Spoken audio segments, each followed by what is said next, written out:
Coucou, coucou, coucou, coucou, c'est Joja ASMR. Aujourd'hui nous sommes le 1er mars et en tant que franco-bulgare, je te souhaite une bonne Baba Marta, ou dit en bulgare Boževavam te една čistita Baba Marta. Čistita Baba Marta, Marta. Et oui, puisqu'aujourd'hui les Bulgares fêtent l'arrivée du printemps avec cette petite phrase et surtout en s'offrant des petits bracelets comme ça, des bracelets ou des broches qu'on appelle des martenici ou la martenitsa au singulier. La martenitsa est le symbole phare de cette fête. Donc moi par exemple je l'ai noué autour de mon poignet, puisque soit on le noue autour du poignet, soit on le porte en broche sur une veste.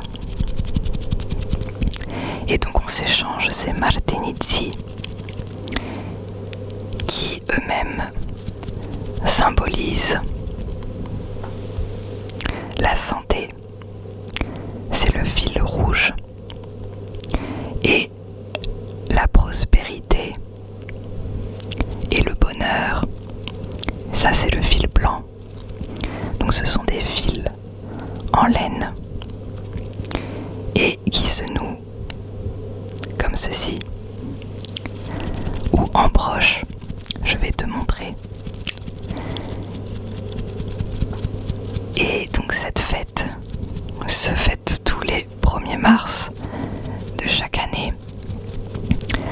Comment elle a débuté? Elle a débuté il y a bien longtemps, cette fête.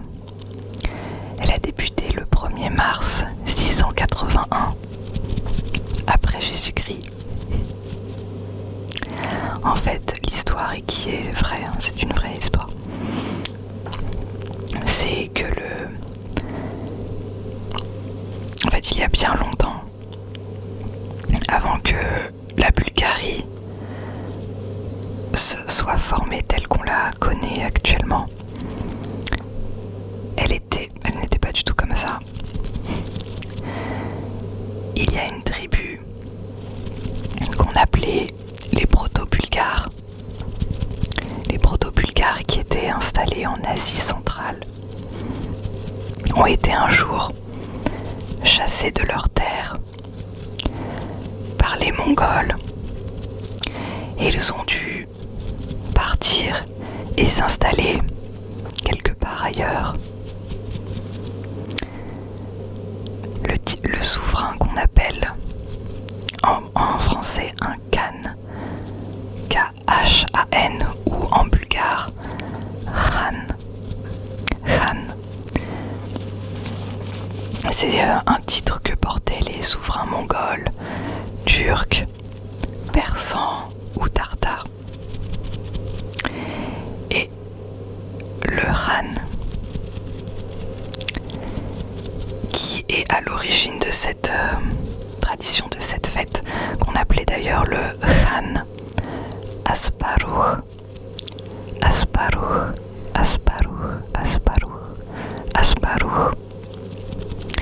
est venu un jour s'établir avec son peuple à côté du Danube,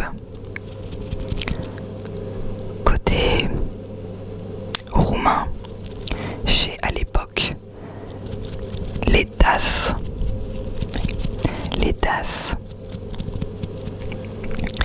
Et l'idée était de traverser le Danube et de s'installer sur la terre de l'autre côté, qui est l'actuelle Bulgarie, mais à l'époque qui était habitée par les Slaves et les Thraces.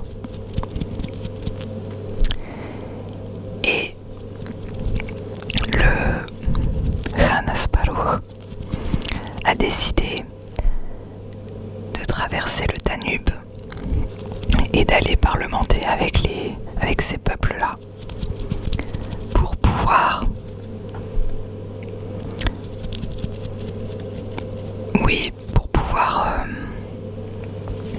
créer des alliances entre ces trois peuples pour contrer les Byzantins. À l'époque, les Byzantins, c'était leurs grands ennemis. Et pour cela, il s'est dit, je vais laisser mon peuple de l'autre côté et voir tout seul. Enfin, je pense. Comment ça se passe? Est-ce que ça évolue positivement ou est-ce que ça va se terminer en guerre? Et dans ce cas-là, enfin dans n'importe quel cas, il a décidé d'envoyer un faucon messager qui informera le peuple qui est resté de l'autre côté de la rive si c'est bon, ils peuvent venir ou non. Alors il se trouve que finalement le courant va bien passer, j'imagine, puisque du coup ils vont pouvoir s'installer et se créer des alliances pour pouvoir contrer les Byzantins. Sauf que en fait Khan Asparuh va donc prendre un fil blanc de sa chemise qu'il portait et qu'il va nouer à la patte du faucon. Sauf que comme il s'était fait blesser parce que les Byzantins commençaient quand même à attaquer, et alors je sais plus, il y a plusieurs versions, mais apparemment c'est lui qui s'était blessé, ou alors c'est l'oiseau lui-même qui s'était fait blesser en se faisant tirer par une flèche. Mais quoi qu'il en soit, le fil blanc qui était donc une réponse positive pour dire que c'est bon, eh bien c'est légèrement coloré en rouge mais pas entièrement. Et donc le peuple qui attendait de l'autre côté, au début, a cru voir une mauvaise nouvelle puisque le fil semblait bien rouge et donc que c'était pas bon signe, sauf que, eh bien en regardant de plus près, le fil était blanc à l'origine. Il était quand même resté un peu blanc. D'où ces fils aujourd'hui qui sont rouges et blancs. C'est de là que viennent donc cette alliance de couleurs et qui donc symbolise chacun quelque chose. Le blanc pour la prospérité, le bonheur, et le rouge pour la santé. Parfois il est représenté par des petits bonhommes. En général, la fille est en rouge et le garçon est en blanc. Donc là on a en version bracelet, bracelet.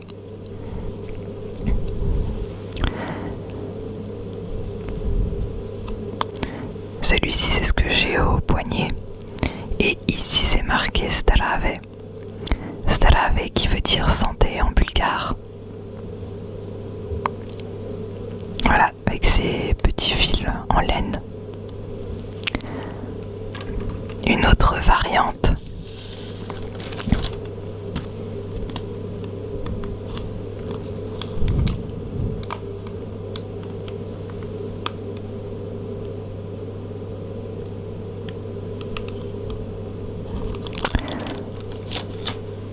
Ou encore,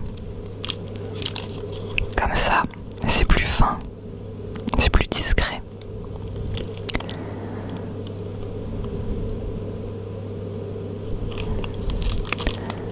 Et là, il y a un petit trèfle avec une petite coccinelle.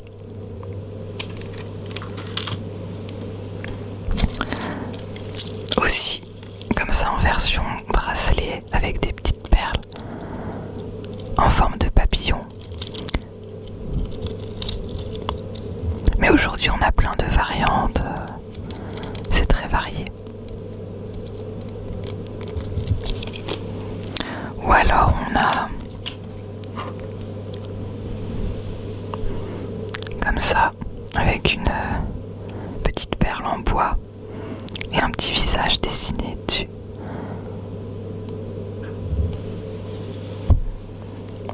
sinon on a donc en version broche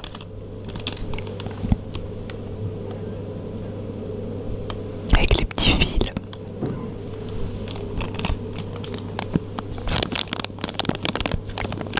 Et donc ça c'est une tradition que tous les Bulgares honorent. Même le président, les ministres du conseil portent le 1er mars au moins une broche ou enfin comme ils veulent, mais en tout cas une martenitsa. Oui, tout le monde en porte. Et on est censé porter la martenitsa pendant tout le mois de mars jusqu'à ce qu'on voit les premiers signes du printemps apparaître, par exemple les premiers bourgeons qui fleurissent ou l'arrivée, le retour des oiseaux migrateurs. Alors traditionnellement c'est les cigognes, mais ça peut être d'autres oiseaux. Et donc quand on voit ces signes-là, soit on attache la martenitsa sur une branche d'un arbre fleuri, soit on la cache sous une pierre. Et c'est pour ça que vers la fin du mois de mars, on retrouve plein d'arbres avec plein de martenitsi accrochés.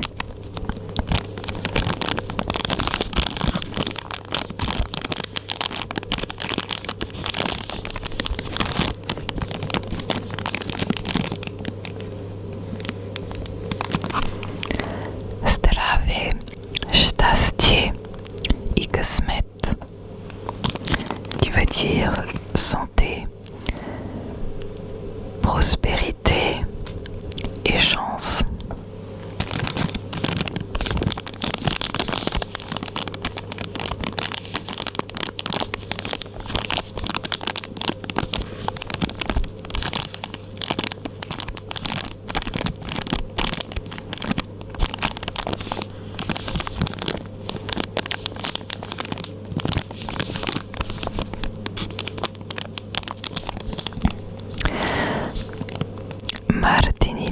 Martenitsa de Marte ça veut dire mars, et du coup Martenitsa,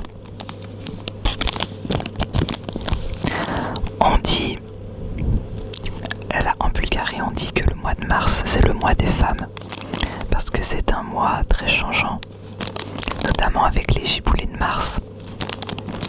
Et je trouve ça marrant. La Baba Marta serait à l'origine de la météo au mois de mars, c'est-à-dire que quand il fait moche ou qu'il pleut, c'est parce qu'elle est triste, qu'elle est déprimée, qu'elle pleure. Mais quand il fait beau, c'est quand elle est super contente. Ça c'est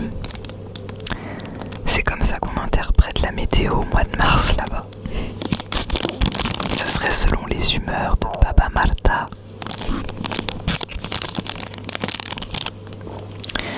Là, je vais te montrer une autre.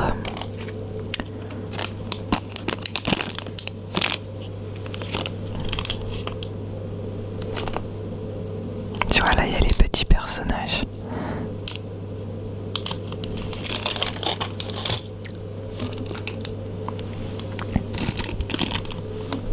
Ça c'est vraiment l'exacte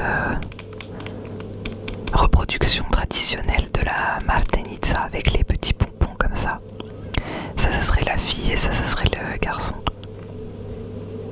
Et avec les petits fils bien évidemment. Et ça rappelle le printemps.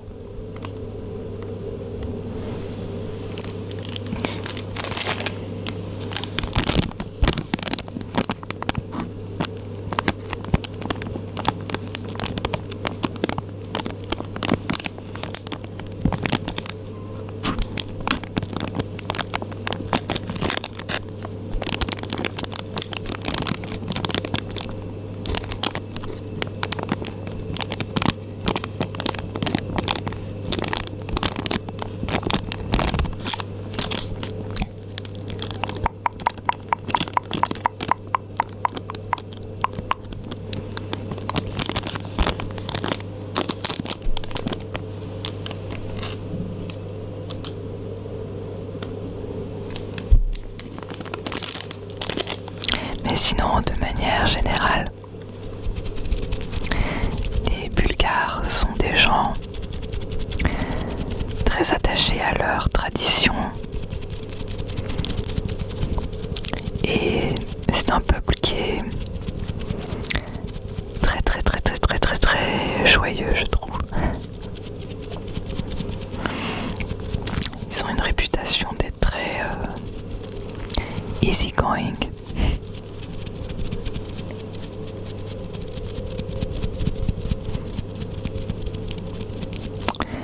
Et j'ai une affection particulière pour Plovdiv. Plovdiv. C'est la deuxième ville de la Bulgarie. Et là-bas, on retrouve plein de manifestations culturelles, plein de trucs à faire. Et Plovdiv a été la capitale de la culture en 2019. Et il y a aussi des sites archéologiques en plein dans le centre-ville. C'est-à-dire que tu marches sur la place, sur la rue piétonne, et il y a des vestiges archéologiques, c'est très intéressant. Tu te promènes comme si tu étais dans un musée, mais à l'extérieur. Puis là-bas, il y a aussi un amphithéâtre. C'est très beau. Donc la Martinitsa, à ne pas confondre avec la Maritsa. La Maritsa qui est le nom de la rivière qui passe à Plovdiv justement.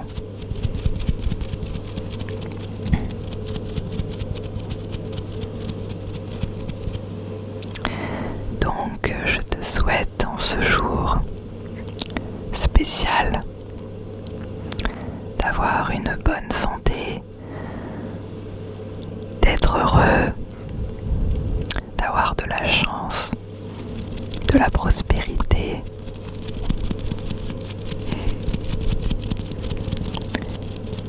Et je te souhaite une bonne nuit.